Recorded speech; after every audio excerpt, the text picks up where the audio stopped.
et l'utilisation, mon cher Alexandre Devecchio, de la reconnaissance faciale est rapidement revenue sur la table. Écoutez le sentiment de Christian Estrosi, le maire de Nice, qui était l'invité ce matin d'Europe 1.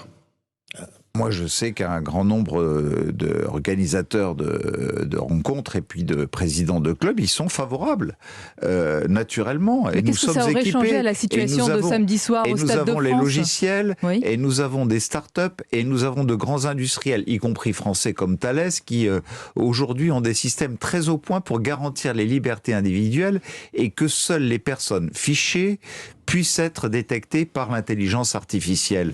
Alexandre Devecchio du Figaro, la reconnaissance faciale, c'est qu'une question de temps. Moi, je crois qu'on a des problèmes structurels profonds, mais que ça ne va pas se résoudre par la reconnaissance faciale, c'est-à-dire le flicage de tout le monde, comme en Chine, ou alors si on en arrive là, c'est que vraiment notre société est extrêmement malade. Donc je sais que Christian Estrosi a fait ça à Nice.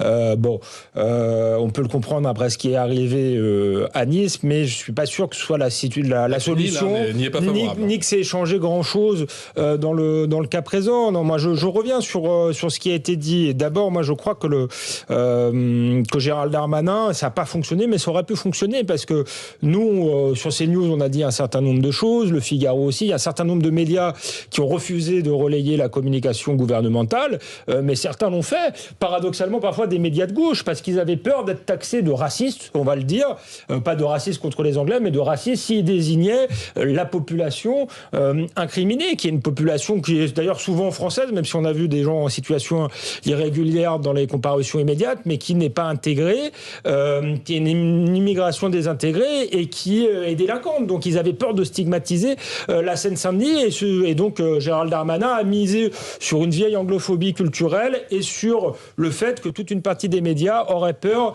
d'être accusés de racisme en stigmatisant tel ou tel département. Ça, c'est une première chose. Et la deuxième chose qui m'inquiète, et c'est ça qu'on a essayé de camoufler, c'est la situation de la France. Vos témoignages d'Européens, là, il y a 2 témoignages. On a parlé de la jeune femme espagnole. Il y a aussi une autre personne qui disait « Je voyage beaucoup en Europe ». C'est la première fois que j'ai eu aussi peur en Europe de ma vie. La vérité, et il y a des enquêtes qui le montrent, c'est que la France, en termes de violence, est un pays, et sans doute l'un des pays les plus violents aujourd'hui en Europe. Je reviens de Grèce. On peut prendre le métro. C'est un pays qui a été durement frappé par la crise économique et sociale.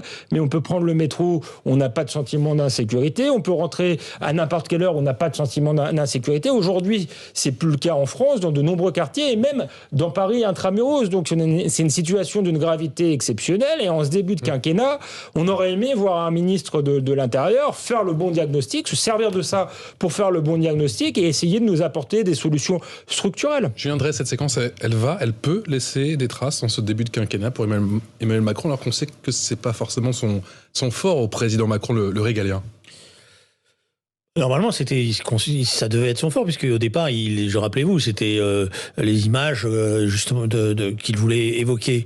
Moi, je pense que c'est en train de faire des gros dégâts, parce que la question de la montée de la violence, la question de l'insécurité, la question de la capacité à répondre à ça, la question de la chaîne pénale, et notamment de la chaîne pénale des mineurs, parce que là, la plupart du temps, on va avoir affaire à des mineurs, avec des casiers judiciaires qui sont connus, etc., est un problème qui n'a pas été traité comme il le fallait. Alors, je voudrais juste nuancer, vous n'allez pas maintenant tout mettre sur la gauche qui ne gère pas le pays, parce que sinon c'est trop facile. Non, est-ce que j'ai dit certains médias, certains médias n'ont pas. Je ne sais même pas s'ils sont de gauche, moi, ces médias-là, si vous me permettez. Oui, je signale par contre que le maire de Saint-Denis, lui, il est en train de tripler la police municipale, les effectifs de police municipale, et que lui-même a dit, c'est les bandes qu'on connaît, auxquelles on est confronté, on a signalé ça en amont et on n'a pas été entendu. Voilà, c'est ça aussi la réalité des choses.